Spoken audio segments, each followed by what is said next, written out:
Good morning everyone.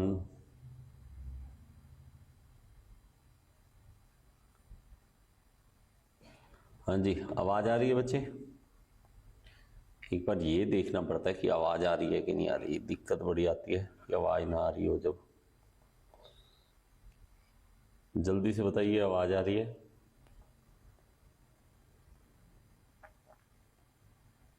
Sound clear है क्या?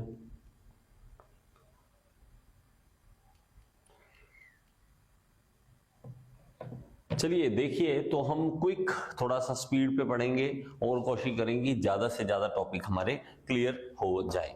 तो देखिए, हमारे पास प्रेशर को डिफाइन करते हैं। प्रेशर क्या होता है? फोर्स पर यूनिट एरिया, सबको पता है। लेकिन एक चीज हमें जो नहीं ध्यान में आती वो है कि भाई साहब, जो प्रेशर है वो सॉलिड में नहीं देखना।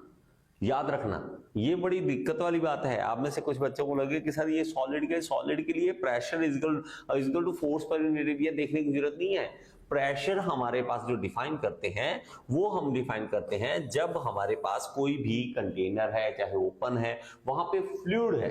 अब फ्लूइड चाहे आपका लिक्विड भी हो सकता है और या गैस भी हो सकता है, दोनों में से कुछ भी हो सकता है। जब ये लिक्विड या गैस किसी सरफेस के ऊपर प्रेशर डालते हैं, जब किसी पर सरफेस के ऊपर प्रेशर डालते हैं, वो वाला प्रेशर देखना होता है, ना कि ऐसे सॉलिड। वो ऐसी एग्जांपल नहीं आती कि भाई साहब वो एक एड़ी, मतलब मान लीजिए वो नहीं होता, सैंडल डाल रखा है लड़की ने, उसने डाला तो प्रेशर डाला, वो प्रेशर ज्यादा हो गया। उसकी एग्जांपल बिल्कुल ही गलत है। आपने क्या करना है? लिक्विड और गैसेस के टर्म्स में ही देखना है। जब आप देखोगे कहीं पे भी प्रेशर, वो हमेशा सरफेस के 90 डिग्री इस तरह से लगेगा, इस तरह से लगेगा। अब हमें पूछता क्या है, इसमें से क्वेश्चन किस तरह के आएंगे?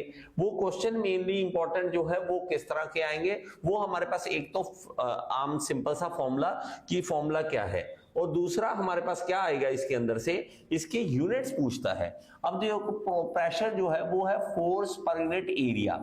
अब फोर्स क्या है? न्यूटन, एरिया क्या है? Metre square. तो न्यूटन पर मीटर स्क्वायर इसके क्या बन जाते हैं? यूनिट्स बन जाएंगे, इसके यूनिट्स बन जाएंगे। ये नॉर्मल सी बात, ये नॉर्मल सी बात। इसके अलावा भी कुछ बातें हैं जो लिखवानी है मैंने आपको। इंपॉर्टेंट पॉइंट्स जो है वो मैंने नोट किए हैं, उसमें हम अलग अलग जगह से उठाकर, भाई साहब, ऐसी बातें जो आपके काम आ सके, ऐसी बातें जो आपके काम आ सके, मैं आपको सारे के सारी चीजें वही लिखवा दूंगा। ओके, जहां कहीं भी लगे कि सर आप आवाज नहीं क्लियर या वीडियो नहीं क्लियर, तो आपने मुझे बताना है, उसके हिसाब से हम सेटिंग को, जो भी होती गड़बड़ हो जाती है कई बार, तो वो ठीक कर लेंगे। ओके, चलिए लिखिए इसको, न्यूटन पर मीटर स्क्वायर, इसको लिख लिया। अब देखो, अब ये जो न्यूटन पर मीटर स्क्वायर है, इसको हम क्या कहेंगे? न्यूटन पर मीटर स्क्वायर को, इसको हमने पास्कल का नाम दिया। क्यों दिया? पास्कल भाई साहब ने इनकी जो है हमें लॉ दिए, पास्कल को इज्जत देने के लिए हमने न्यूटन पर मीटर स्क्वायर को पास्कल बोल दिया।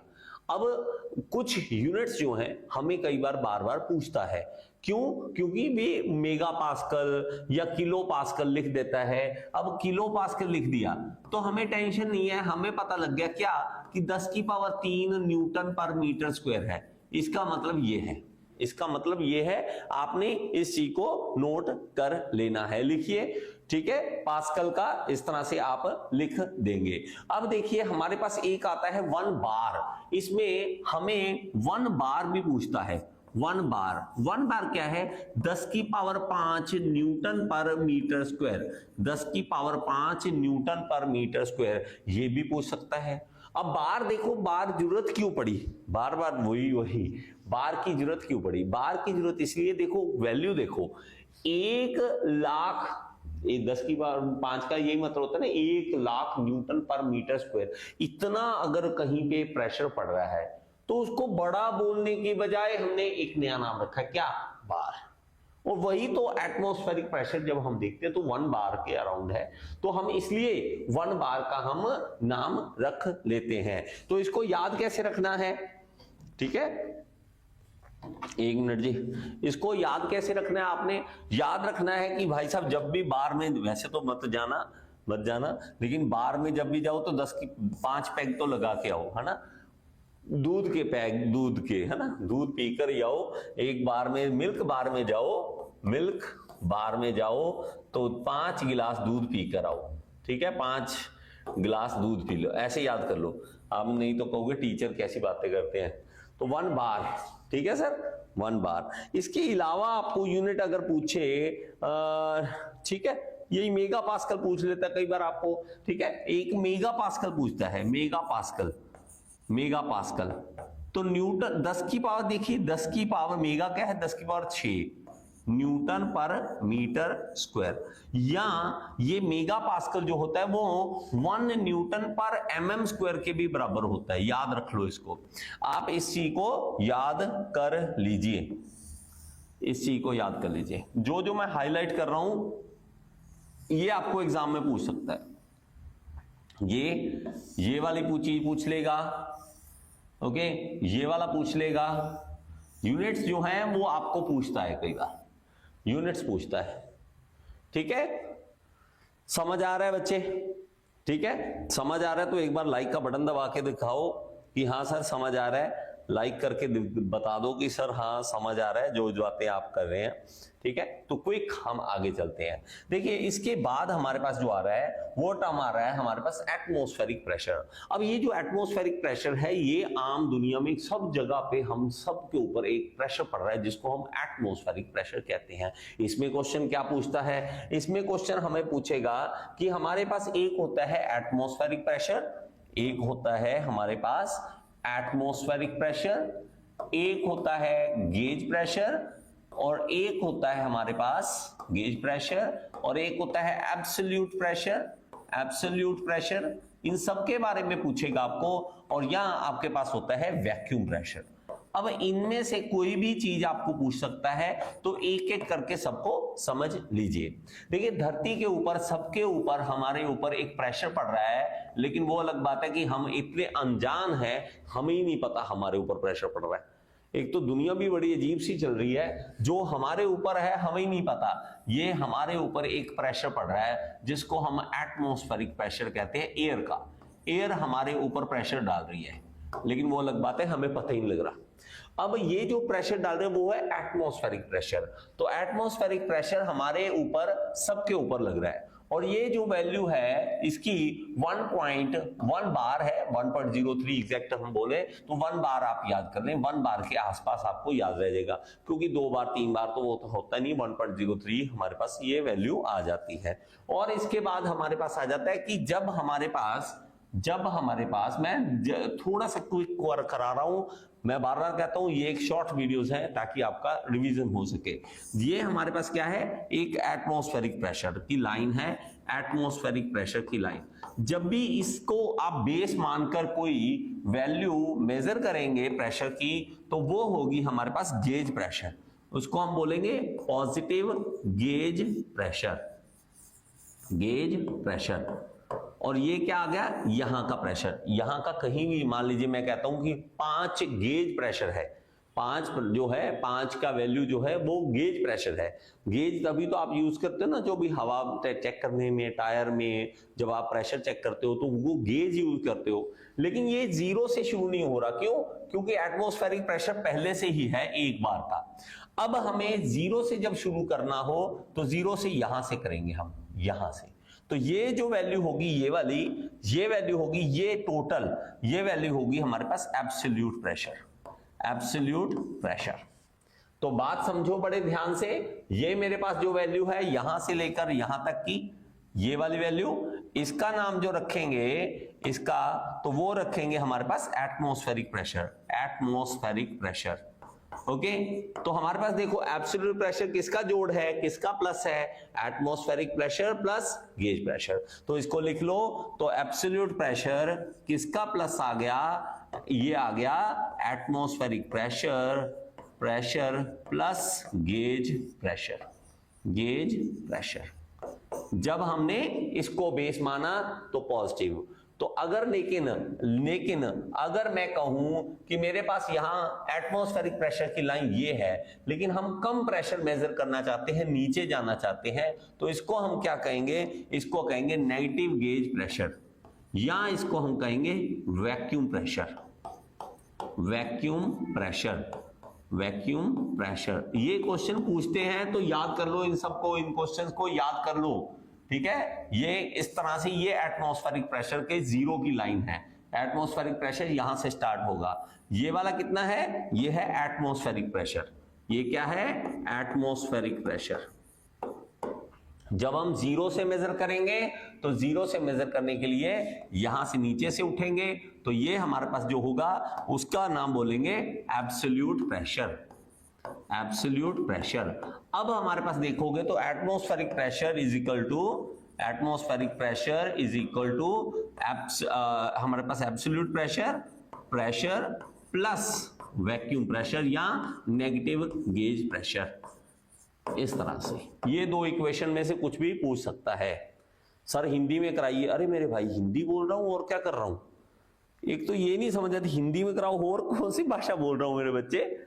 कौन सी भाषा लग रही है आपको? ये हिंदी होता है, हमारे यहां पर हिंदी होता है। इसको मैं नहीं बोल सकता मेरे बच्चे। आपको वैक्यूम प्रेशर पता नहीं क्या बोलते हो आप, कोई नहीं बोल सकता, मैं भी नहीं बोल सकता। एटमॉस्फेरिक प्रेशर, वो वातावरण मंडलीय दबाव, वो हमने पढ़ा ही नहीं बच्चे। मुश्किल से तो हिंदी मीडियम छोड़ के इंग्लिश में आए थे, अब इंग्लिश से दोबारा हिंदी में नहीं जा सकते, ठीक है, मुश्किल है। अब गेज प्रेशर की डेफिनेशन ये सब कुछ पीडीएफ में मिलता है, ऐप में सब कुछ आपको मिल जाएगा, ये सब कुछ पीडीएफ में मिलता है, ठीक है। अब आप में से कुछ बच्चे हैं सर जो YouTube पे देखते हैं कि सर हमें कुछ भी नहीं खर्चा करना, तो खर्चा जो एजुकेशन को खर्चा मानते हैं वो उसका क्या बनेगा, ठीक है। एजुकेशन खर्चा नहीं है, इन्वेस्टमेंट है, याद रखना, ठीक है। वैक्यूम प्रेशर आ गया, इस तरह से आपने इन चीजों को करना है।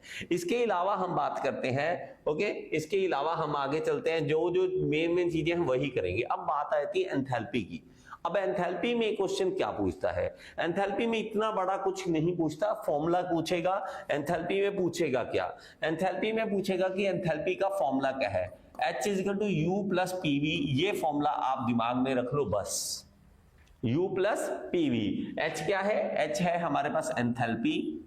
एंथैल्पी देखो, आप में से मेरे बच्चे जो है ना, प्यारे बच्चे, वो डिप्लोमा वाले हैं। बहुत सारे बच्चे जो हैं वो डिप्लोमा में हैं और वो 10th के बाद डिप्लोमा में आए हैं। अब जो 10th के बाद डिप्लोमा में आया है वो मेरा बच्चा जो होता है ना, इतना बहुत सारी चीजें नहीं समझ सकता। अब उसमें से कुछ बच्चे टीचर ऐसे हैं, YouTube पर भी कईयों के अपने हैं, वो क्या कर रहे हैं कि आपको गेट लेवल की तैयारी कराने लग जाएंगे। जेई में आपको गेट लेवल की तैयारी कराने लग, पागल हो जाओगे यार। इसमें बहुत कुछ है, मैं करवाने को 2 घंटे लगा रहा हूं लेकिन फायदा नहीं है। तो हमारे पास वो चीजें करो जो एग्जैक्ट फायदा मिले आपको, ठीक है। तो यू क्या है? Internal energy. Internal energy, energy. P क्या है? प्रेशर। पी क्या है उसका? प्रेशर। वी क्या है? वॉल्यूम। वी क्या है? वॉल्यूम। बस इसको फॉर्मूले को आप इस तरह से यूज कर सकते हैं। अब कहेंगे सर एंथैल्पी क्या होता है? तो एंथैल्पी मेरे भाई साहब एनर्जी को मापने का साधन है। किसी के पास कितनी एनर्जी है ताकि वो वर्क डन कर सके। अब मुझे तो ना पता है, मैं स्टीम को देख के कहूं ये वाली स्टीम बहुत ही जबरदस्त लग रही है, अरे देखने से क्या पता लगेगा? कुछ नहीं पता लगेगा। उसकी इंटरनल एनर्जी चेक करो। इंटरनल एनर्जी चेक करोगे, उसके बाद प्रेशर चेक करोगे, वॉल्यूम चेक करोगे, तब बताओगे इसमें कितनी ताकत है, कितनी एंथैल्पी है, ये कितना काम कर सकती है। काम क्या? टरबाइन घुमानी है भाई। हमने क्या करना है? हमने पंखा थोड़ा चलाना है उससे, हमने टरबाइन चलवानी। टरबाइन बहुत बड़ी है, अब उस टरबाइन को चलाने में ताकत है या नहीं उस टीम में, वो एंथैल्पी ही बताएगा। एंथैल्पी ही बताएगा। ओके ओके चलिए, अब आता है कि इंटरनल एनर्जी। इंटरनल एनर्जी क्या है? जब हम किसी चीज को गर्म करते हैं तो उसके मॉलिक्यूल्स जो है वो हीट एनर्जी को अपने में समा लेते हैं, वही एनर्जी इंटरनल एनर्जी बन जाती है, ठीक है। सर क्रैश कोर्स में क्या क्या क्या कवर हो जाएगा मेरे बच्चे? इस क्रैश कोर्स में यूट्यूब पे सिर्फ थर्मोडायनेमिक्स या एक आधा सब्जेक्ट और हो जाएगा, इससे ज्यादा नहीं हो पाएगा, ठीक है। ये अकेली जान है, मैं अकेला जान क्या क्या आपको करवा दूंगा। तो 1 घंटे की अगर क्लास लूंगा तो कितना ज्यादा से ज्यादा करवा पाऊं, क्योंकि एग्जाम पास है, ठीक है, एग्जाम पास है। चलिए, तो इंटरनल एनर्जी जो है U या E से हम इसको लिखेंगे। इसकी जो डेफिनेशन है उसके बारे में थोड़ा सा एक बार देख लीजिए। Internal energy of a substance is actually the energy possessed by it is due to its molecular arrangement and activity. अब भाई साहब मॉलिक्यूलर लेवल पे जब आप किसी चीज को गर्म कर रहे हो, मॉलिक्यूलर लेवल पे वो गर्म हो रही है और उसके अंदर इंटरनल एनर्जी इकट्ठी हो रही है, वही इंटरनल एनर्जी हमें यूज करना होता है। ई या यू से हम उसको लिखते हैं। ओके जी, चलिए आगे चलते हैं। आगे चल के और ज्यादा क्वेश्चंस हम इसमें और ज्यादा बातें करते हैं। ठीक है, एक और पीपीटी है, उसके अंदर हम जाएंगे और उस पीपीटी को भी करेंगे। ठीक है बेटा बच्चा, किसी को क्वेश्चन है तो पूछ लो। 1 मिनट लगेगा। अरे फ्लूइड मैकेनिक्स भी करवा दो। अरे मेरे भाई सब आ जाओ, सब आ जाओ, सब करेंगे, कोशिश करेंगे। देखो बेटा, सर मेरा आईटीसी लिमिटेड में इंटरव्यू क्या क्या करूं एफएमसीजी के लिए। अरे मेरे भाई आईटीसी में कहां पे, ऐसे नहीं कोई बता सकता बेटा। चलिए, अब आ जाता है हमारे पास इसमें लॉज ऑफ परफेक्ट गैसेस। अब पहली बात कि परफेक्ट गैसेस कौन कौन सी होती हैं।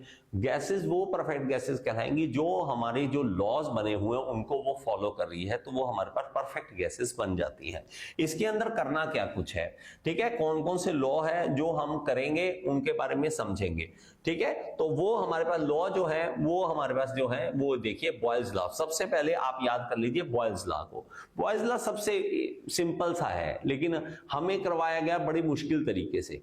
पता नहीं क्या इंग्लिश में ऐसा याद करवाएंगे, याद ही नहीं होता। हिंदी में भी इंग्लिश में भी दोनों में याद ही नहीं होता। सिंपल सी बात है, आप बैलून लीजिए, बैलून को आप दबा दीजिए, क्या होगा, प्रेशर बढ़ेगा और वॉल्यूम कम हो जाएगा। यही बस इतना सा रिलेशन आपको याद करना है। क्या बॉयल्स लॉ क्या क्या है, बैलून लीजिए, पकड़ के दबा दीजिए। चलो बैलून अगर आपके पास नहीं है, आप इसको पकड़िए और दबा दिए, पकड़ के ऐसे दबा दीजिए। ठीक है, ऐसे पकड़ के दबा दीजिए, तो हमारे पास क्या होगा, इसके कारण वॉल्यूम कम हो जाएगा, प्रेशर बढ़ जाएगा। वॉल्यूम कम हो जाएगा, प्रेशर बढ़ जाएगा, इसी को तो बॉयल्स लॉ कह देते हैं। इसलिए हम इसको कैसे लिख देते हैं, V is inversely proportional to P, PV is equal to constant, PV is equal to constant. अगर आपको पूछेगा तो PV is equal to constant, या पूछेगा V is equal inversely proportional to P, ये आपको पूछ सकता है, ये आपको पूछ सकता है। और एक ही चीज क्या कि इसके अंदर डेफिनेशन जो है उसको भी आप याद कर लीजिए। It state that the temperature remaining constant, अगर टेम्परेचर कांस्टेंट रहे, the volume of given mass of the perfect gas varies inversely as its absolute pressure, वो इनवर्सली जाएगा। ठीक है, इनवर्सली जाएगा, आपस में इनवर्स में रहेगा। प्रेशर और वॉल्यूम इनवर्सली प्रोपोर्शनल होंगे, प्रेशर और वॉल्यूम इनवर्सली प्रोपोर्शनल होंगे, इसको याद कर लीजिए। तो हमारे पास क्या आ जाएगा, यहां पे PV is equal to constant. और यही जो होता है इसमें क्या किया हमने, टेम्परेचर कांस्टेंट, टेम्परेचर कांस्टेंट, और PV is equal to constant, constant. ठीक है, तो ये हमारे पास बॉयल्स लॉ आ जाता है, इससे ज्यादा हमें नहीं समझना है इसमें। ठीक है, एक आ जाता है चार्ल्स लॉ। ठीक है, इसमें लिखा नहीं हुआ तो हमारे पास क्या लिख लेते हैं, Charles law. Charles law, Charles law क्या कहता है, चार्ल्स लॉ ये कहता है क्या, प्रेशर रिमेनिंग कांस्टेंट, अगर प्रेशर को कांस्टेंट रखा जाए तो हमारा V और T आपस में डायरेक्टली प्रोपोर्शनल होंगे, टेम्परेचर और वॉल्यूम आपस में डायरेक्टली प्रोपोर्शनल होंगे। जैसे आम सिंपल सी बात है भाई साहब, कोई भी चीज लो, गर्म करोगे फैलेगी, ठंडी करोगे तो वो कम हो जाएगी, वो अपना एरिया अपना साइज कम कर देगी। तो वही तो वो कह रहा है, वही तो हम कह रहे हैं। गर्मी में क्या ऐसे फैल के नहीं सोते हैं ऐसे, मेरे भाई गर्मी बहुत है, फैलना पड़ता है सना। सर्दी में ऐसे ऐसे होना पड़ता है, ये चार्ल्स है, चार्ल्स लॉ, बस इतनी सी बात है, लेकिन हमें पता नहीं क्या क्या सोचना पड़ता है। ठीक है, चलो चलिए आगे क्या है, ये हमारे पास क्या है, V directly proportional to T, तो V बाई T जो है वो कांस्टेंट होगा, कांस्टेंट होगा। इसको लिख लो। सर कुछ तो बताओ, 4 बजे इंटरव्यू है, ऑनलाइन आ रहे हैं मेरे भाई मैकेनिकल इंजीनियर के लिए। अरे मेरे भाई ऐसे नहीं होता कि मैं कोई जादू नहीं लेके घूम रहा, मैंने हर किसी कंपनी का इंटरव्यू थोड़ा ना दे रखा है कि आईटीसी लिमिटेड क्या पूछेगा। भाई मेरे अपनी नॉलेज है, आपकी अपनी, जितनी ले सकते हो लो। आपने एक सब्जेक्ट बताना है कि कौन सा सब्जेक्ट मुझे आता है, उसी सब्जेक्ट की वो धज्जियां उड़ा देंगे, बस इतना याद रखना और कुछ नहीं। अब मुझे तो ना पता, मैं कौन, एक तो ना आप टीचर को, ऑनलाइन टीचर को ऐसे समझते ये शक्तिमान है, इसको सब कुछ पता है। मेरे भाई हमें नहीं सब कुछ पता होता। आपको क्या लगता है हम क्या चीज है? ठीक है, कोई चीज नहीं होते, हमें थोड़ी बहुत नॉलेज है वो हमारे पास है। अब इतनी कंपनियां, इतना ज्ञान कहां कहां से, और उसके दिमाग के साथ हमें नहीं पता वो क्या आपसे पूछ ले, है ना? वो क्या पता आपके पास मोदी जी के बारे में पूछने लग जाए, मुझे थोड़ा ना पता उनके बारे में। चलिए, इसके बाद हमारे पास आ जाता है जो वो है Avogadro law. According to this law, equal volume of different perfect gases at the same temperature and pressure remains contains equal number of molecules. ये सिंपल सी बात, कैसे?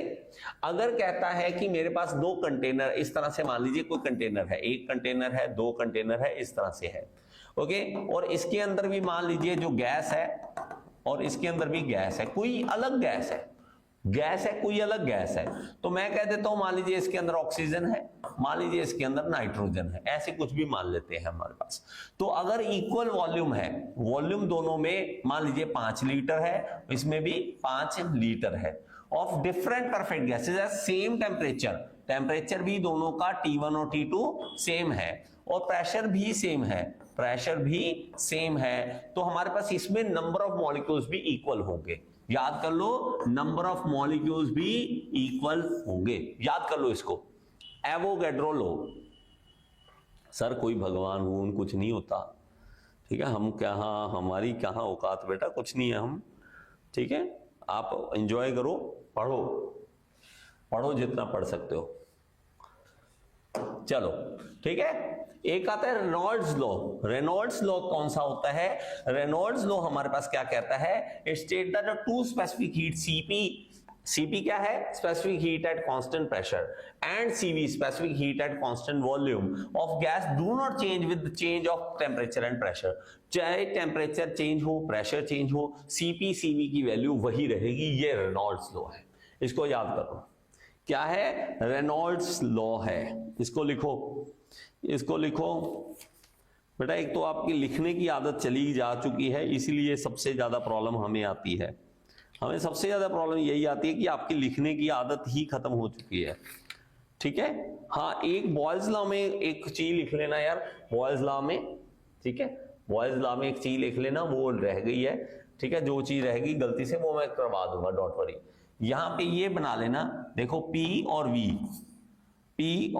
यहां पे प्रेशर और वॉल्यूम, यहां पे कि P इक्वल टू कांस्टेंट लिखा था, तो एक कर्व बनेगी। जो कर्व बनेगी ना, वो पूछता है कई बार, ये आइसोथर्मल कर्व है, आइसोथर्मल कर्व है, ठीक है। आइसोथर्मल है मतलब टेम्परेचर कांस्टेंट है। कौन से वाले में मैं बोला था? मैंने बोला था कि ये बॉयल्स लॉ के लिए। और हाइपरबोलिक बनेगी, मतलब ये जो है हाइपरबोलिक बनेगी, ये वाला लिख लीजिए, हाइपरबोलिक बनेगी, इसको लिख लीजिए।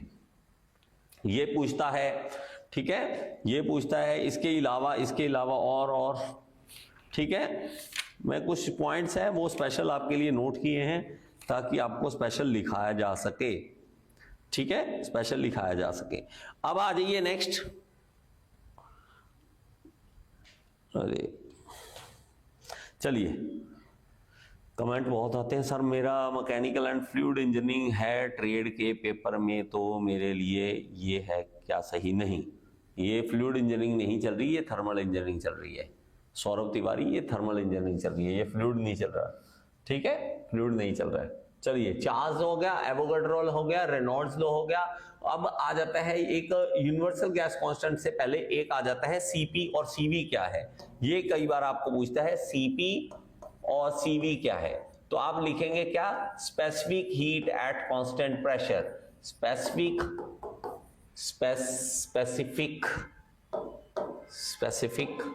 हीट एट कांस्टेंट प्रेशर, और ये specific heat at constant volume, specific heat at constant volume, ठीक है। अब देखो, अब हमें स्पेसिफिक हीट ही नहीं पता, तो हम कहां जाएं? हमें स्पेसिफिक हीट ही नहीं पता। तो भाई साहब स्पेसिफिक हीट क्या होती है, इसको याद कर लो।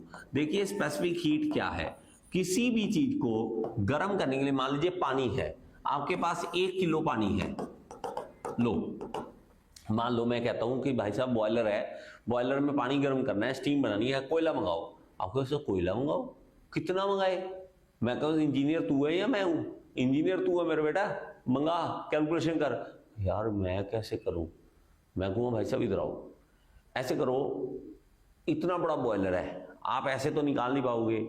अगर मैं छोटे से सैंपल से ले लूं तो, मतलब 1 किलो पानी ले लूं, मान लो 1 किलो पानी ले लूं और 1 डिग्री टेम्परेचर बढ़ा के देखूं उसका कितना हीट लग रहा है। अगर मुझे ये पता लग जाए, मान लो मैंने कह दिया कि 500 जूल हीट लग रही है, मान लो कि 500 जूल लग रही है, 2 किलो के लिए इतनी लगेगी डबल, और 2 डिग्री बढ़ाना हो तो भी। तो हमें 1 के लिए पता कर लो, 1 के लिए पता लग जाएगा, बाकी से मल्टीप्लाई कर लो बस, उसी को तो स्पेसिफिक हीट कहते हैं। और इसको हम सी से लिखते हैं, किससे लिखते हैं? सी से। ये कैसे है? जब 1 किलो पानी 1 डिग्री तक बढ़ाना है तो कितनी हीट की आवश्यकता है, इसे ही कह देते हैं स्पेसिफिक हीट। तो हम क्या करेंगे, टोटल हीट जब भी पता करनी है, टोटल हीट पता करनी है कितनी लगेगी, तो हम क्या करेंगे, मास बताओ कितना है। मैं कहता हूं मेरे पास मान लीजिए 2000 किलो पानी है, लिख लिया। टेम्परेचर बताओ कितना बढ़ाना है आपने? सर मेरे पास अभी तो 20 डिग्री का पानी है, इसको 100 डिग्री तक लेके जाना है, तो डेल्टा टी टेम्परेचर का चेंज, टेम्परेचर का चेंज बताओ कितना करना है? 20 से 100 करना है, 80 डिग्री का चेंज, ठीक है ये भी लिख लिया। अब सी बताओ कितना है? सी मतलब स्पेसिफिक हीट कितना है, पानी का स्पेसिफिक हीट कितना है। तो एम सी डेल्टा टी ये फॉर्मूला बन जाता है, एम सी डेल्टा टी ये फॉर्मूला बन जाता है, टोटल हीट हम निकालना चाहते हैं।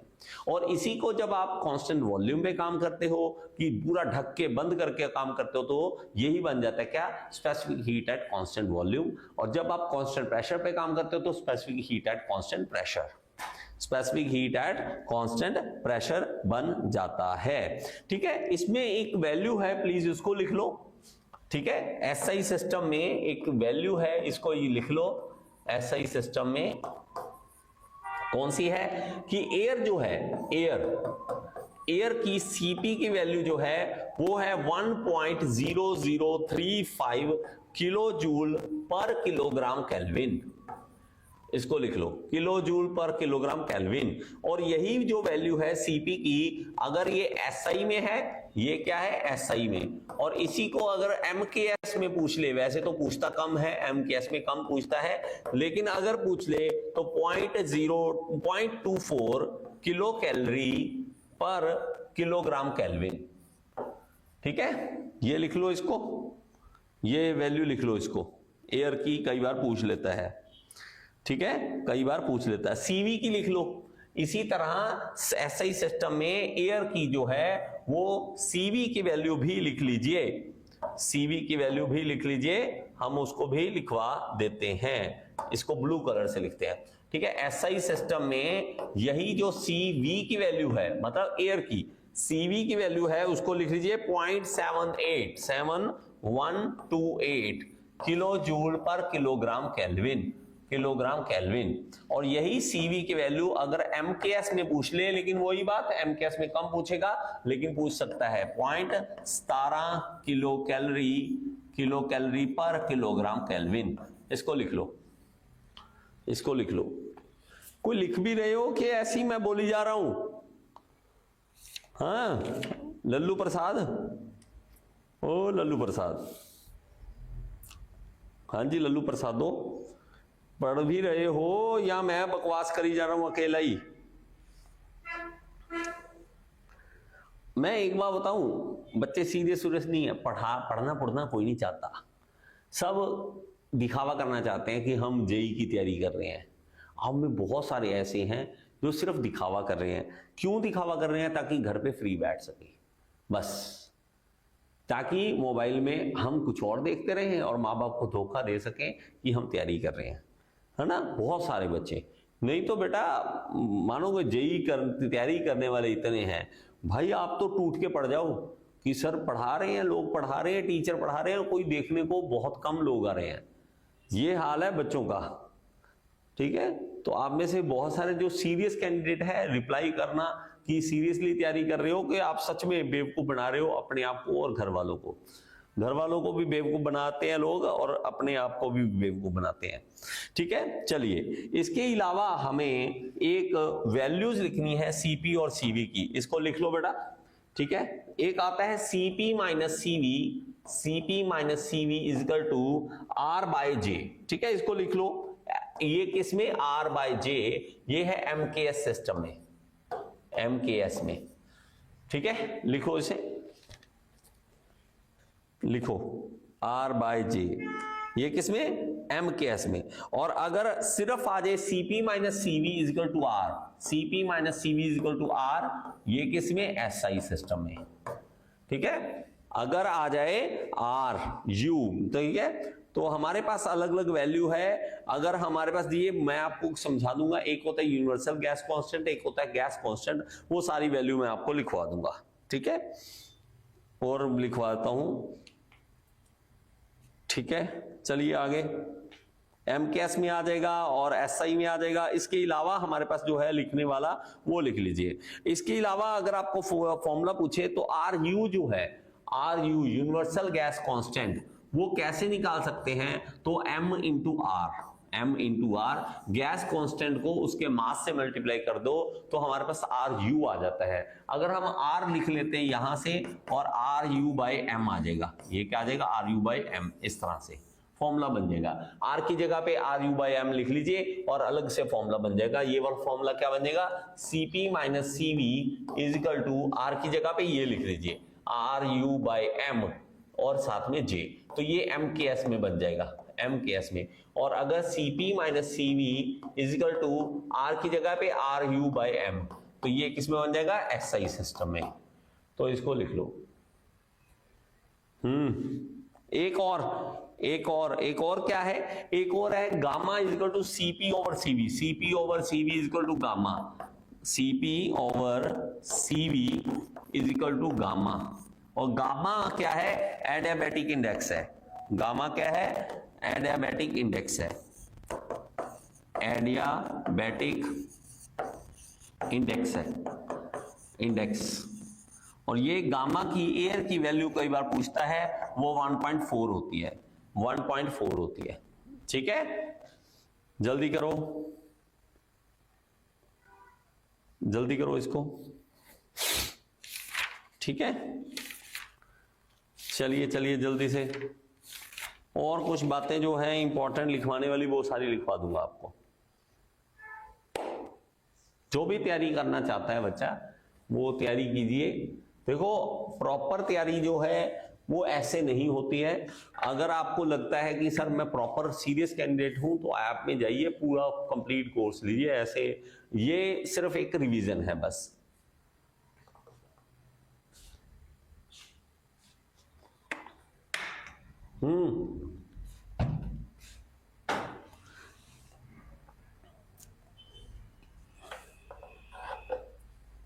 चलिए ठीक है, चलिए। एक होता है यूनिवर्सल गैस कांस्टेंट। अब ये जो यूनिवर्सल गैस कांस्टेंट है, सभी गैसेस के लिए कांस्टेंट वैल्यू सेम ही रहेगी। और ये पूछ लेता है आपको कई बार यूनिवर्सल गैस कांस्टेंट के बारे में। इसकी वैल्यू लिख लीजिए। यूनिवर्सल गैस कांस्टेंट की 8314 जूल पर किलोग्राम पर मोल पर केल्विन, एसआई सिस्टम में, याद कर लीजिए। ये एसआई सिस्टम में है। यूनिवर्सल गैस कांस्टेंट की वैल्यू 8314 लेकिन जूल में है। लेकिन कुछ बुक्स आपको ऐसे लिख देंगी, आर यू जो है उसको 8.13 लिख देंगे, तो कंफ्यूज नहीं होना। ये क्या है? किलो जूल है और कुछ नहीं। किलो जूल पर किलोग्राम पर मोल पर केल्विन, तो ये हमारे पास वैल्यू है। अगर आपको कई बार इस तरह से लिख दे तो किलो जूल बन जाएगा और कुछ नहीं, किलो जूल बन जाएगा और कुछ नहीं होगा। तो ये हमारे पास होगा 8314 जूल पर किलोग्राम पर मोल पर केल्विन एसआई में। और अगर आपको एमकेएस में पूछे, वैसे तो सच में बताता हूं एमकेएस में बहुत कम पूछता है, एसआई में ही बातें होती हैं। ठीक है, यूनिवर्सल गैस कांस्टेंट का ये आपको याद रखना है। एक होता है कैरेक्टरिस्टिक गैस कांस्टेंट, जिसको हम आर से लिखते हैं, उसको आर यू लिखेंगे। यूनिवर्सल गैस कांस्टेंट, और आर लिखेंगे कैरेक्टरिस्टिक गैस कांस्टेंट। ये हर एक गैस के लिए अलग वैल्यू होती है आर की। अब ये जो आर की वैल्यू है वो एटमॉस्फेरिक एयर के लिए, ये याद कर लो, एटमॉस्फेरिक प्रेशर एयर के लिए ये वैल्यू जो है आर की वो 287 पर जूल पर किलोग्राम पर डिग्री केल्विन। डिग्री रहने दो, डिग्री तो गलत बात हो जाएगी, ठीक है, केल्विन पर केल्विन, क्योंकि ये नहीं होता, डिग्री में नहीं होता, ठीक है। मैं इसको रब कर रहा हूं, इसको छोड़ दो, ये नहीं है, ठीक है, केल्विन है अकेला। तो 287 जूल पर किलोग्राम केल्विन, ये एसआई सिस्टम में, ये आप याद कर लीजिए इसको। ये कैरेक्टरिस्टिक गैस कांस्टेंट किसके लिए? एयर के लिए। तो हम इसको याद रखेंगे, इनमें से कोई भी वैल्यू दोनों में से एक तो पूछेगा ही, एक तो पूछेगा ही, पता नहीं क्यों पूछता है लेकिन पूछता जरूर है, ठीक है। ये हमारे पास कौन सा आ जाएगा? एक आ जाएगा कैरेक्टरिस्टिक गैस इक्वेशन, वो कौन सी होती है? PV is equal to MRT, PV is equal to MRT, ये याद कर लो, PV is equal to MRT characteristic gas constant की सॉरी इक्वेशन होती है, ठीक है। ये कौन सी? Characteristic gas equation. Gas equation को इस तरह से आप याद कर सकते हो, ठीक है, गैस इक्वेशन को इस तरह से आप याद कर सकते हो। चलिए आगे चले, आगे चले, चलिए। तो ये हमारे पास specific heat at constant pressure जो है, मैंने आपको पहले बता दिया क्या होता है। Specific heat at constant volume क्या होता है, वो चीज मैंने आपको बता दी है, ठीक है। चलिए आगे चलते हैं, चलिए, ठीक है। इसके अलावा हमारे पास क्या है? एक होता है आइसो, हम प्रोसेसेस की बात करते हैं, थर्मोडायनेमिक प्रोसेसेस की बातें करते हैं, थर्मोडायनेमिक डायनेमिक प्रोसेसेस की बातें करते हैं। अब जो प्रोसेसेस हैं वो कौन कौन सी हैं? सबसे पहले हम देखते हैं आइसोकोरिक, आइसोकोरिक, फिर होती है आइसोबारिक, आइसोबारिक, फिर होती है आइसोथर्मल, आइसोथर्मल, फिर होती है एडियाबैटिक, एडियाबैटिक, और फिर होती है एडियाबैटिक, और फिर होती है पॉलीट्रॉपिक, पॉलीट्रॉपिक। ये अलग अलग जो है वो हमारे पास प्रोसेसेस आ जाती हैं। अब जो आइसोकोरिक है उसमें क्या खासियत है? उसमें वॉल्यूम कांस्टेंट रहता है, उसमें क्या रहता है? वॉल्यूम कांस्टेंट रहता है, और इसमें प्रेशर कांस्टेंट रहता है। आइसोबारिक में प्रेशर कांस्टेंट रहेगा, और इसमें थर्मल में टेम्परेचर कांस्टेंट रहेगा, टेम्परेचर कांस्टेंट रहेगा। ये आपके पास याद रहना चाहिए, ठीक है। एडियाबैटिक में नो हीट इन और आउट, हीट इन और आउट, कोई भी इन या आउट नहीं होती है, कोई भी इन या आउट नहीं होती है। और पॉलीट्रॉपिक क्या है? जिसके अंदर सारी प्रोसेसेस जिसके अंदर आ जाती हैं उसको हम पॉलीट्रॉपिक प्रोसेस कहते हैं, पॉलीट्रॉपिक प्रोसेस कहते हैं। ये क्या होता है? शाउट आउट दे दो, ये क्या होता है शाउट आउट? ठीक है, मुझे नहीं पता बेटा ये शाउट आउट क्या होता है।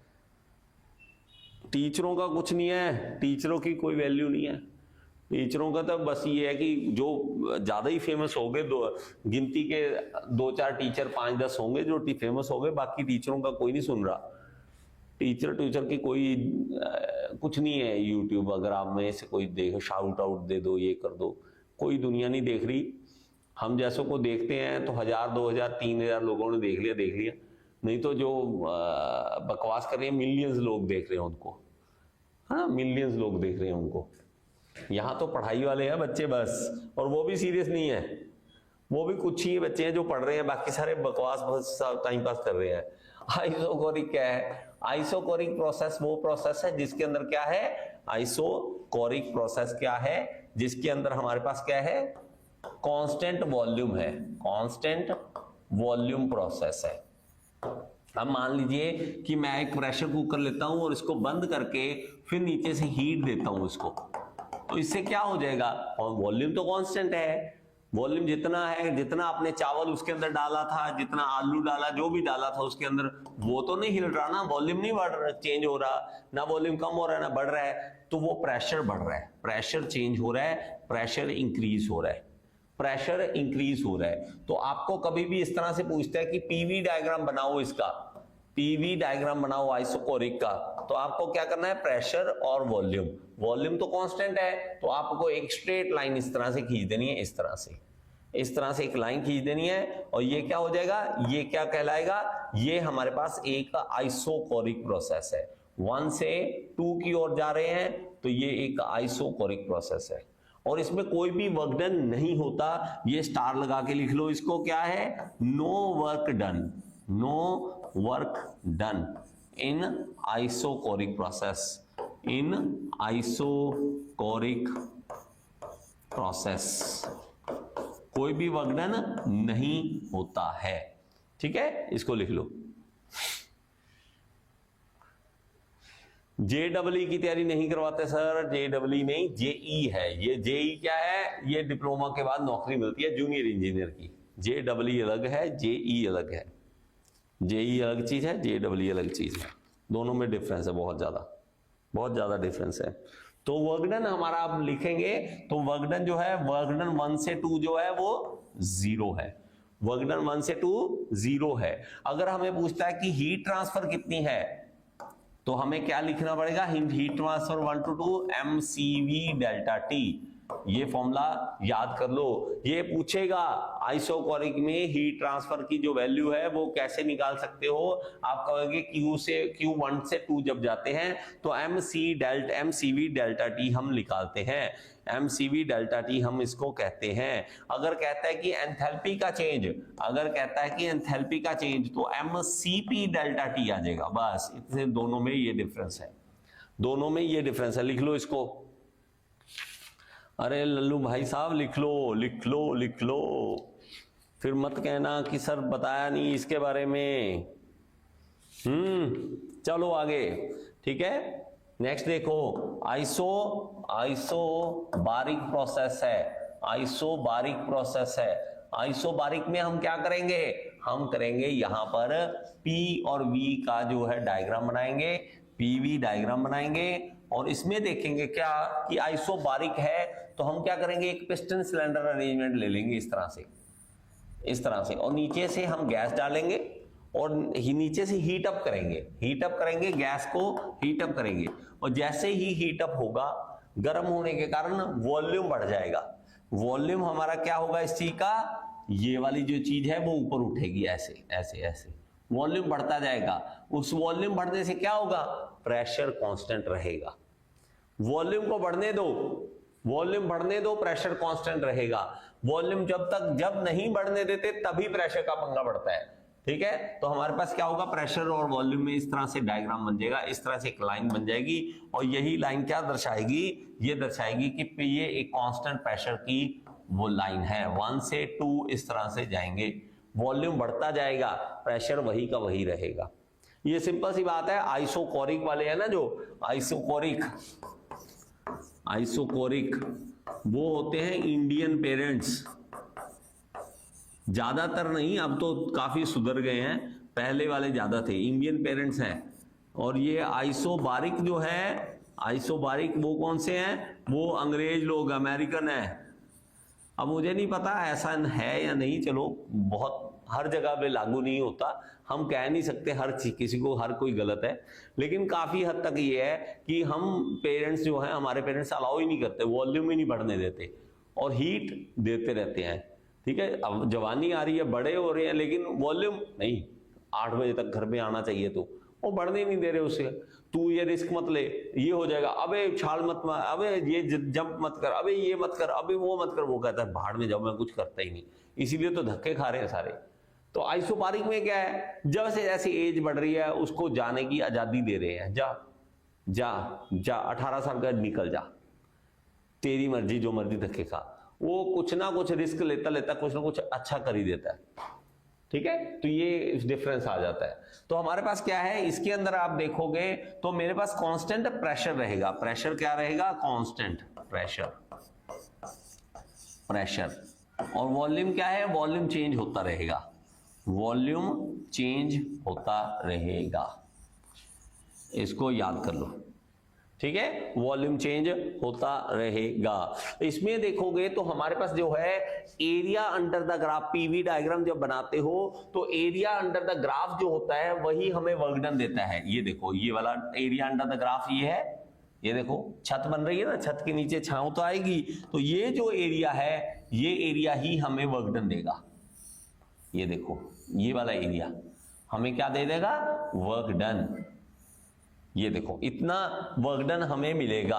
तो हम क्या कहेंगे, वर्क डन कैसे निकालेंगे, वर्क डन कैसे निकालेंगे, area under the graph, area under graph, ठीक है, ग्राफ कौन से, पीवी डायग्राम में, पीवी डायग्राम में हम एरिया अंडर द ग्राफ देखेंगे तो उसमें हम देखेंगे तो वो हमें एक वैल्यू दे देगा वर्क डन की। तो वर्क डन कैसे निकलेगा, वर्क डन निकलेगा 1 से 2 हम जाएंगे तो उसमें पीडीवी, पीडीवी, पीडीवी मतलब प्रेशर और वी मतलब वॉल्यूम का चेंज। इनका देखो, आप सीधी सी बात देखो, इसमें ये क्या है, लंबाई चौड़ाई, और तो कुछ नहीं है ना, लंबाई चौड़ाई है, लंबाई है, देखो क्या है, पी, ये देखो पी, कितना प्रेशर है, क्योंकि 0 से शुरू किया ना तो हमें वॉल्यूम का चेंज टेंशन ही नहीं है, क्योंकि 0 से लेके वॉल्यूम मान लीजिए 0 से लेके 5 बार तक का, तो ये 5 वैल्यू आ गई, ये शुरू ही यहाँ, तो वॉल्यूम V1 था मान लीजिए 2, उसके बाद आ गया 5 - 2 3 आ जाएगा, तो ये इंटू ये लंबाई, यही तो है लंबाई चौड़ाई। तो एरिया द ग्राफ हमारे पास क्या दे रहा है, ये वर्क डन दे रहा है, ये याद कर लीजिए इसको, वर्क डन दे रहा है, ठीक है। और अभी पी करवाइए क्लास के बाद एक दिन, जरूर मेरे बच्चे जरूर। और सेवा बताइए, कोई और सेवा बताइए भाई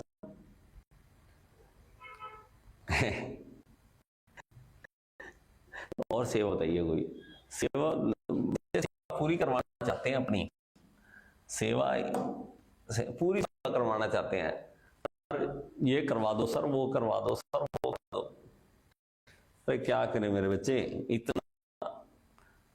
एक सच में बताऊं, ऑनलाइन ऑफलाइन में बहुत डिफरेंस है। ऑफलाइन के सामने आके आप बैठोगे 10 घंटे भी बैठोगे, मैं पढ़ा दूंगा। ऑनलाइन ऐसी चीज है 1 घंटे में भी आपकी थकावट हो चुकी होती है, आपको लगता है यार बस बहुत है, गला सूख जाता है, ये दीवारों के साथ बैठ खड़े होकर बोलना आसान नहीं है। अगर आप देखोगे तो अकेला खड़ा हूं इस टाइम, तो बोली जा रहा हूं, मुझे ये नहीं पता, ठीक है सर, साउंड अटक रहा है, साउंड यार, साउंड। चलिए देखते हैं फिर, ये कल करते हैं क्लास, कल करते हैं क्लास। अभी साउंड की है, तरुण राजपूत साउंड क्लियर नहीं है, साउंड देखता हूं सर, मुझे नहीं पता कि क्या रीजन है। चलिए कल करते हैं बाकी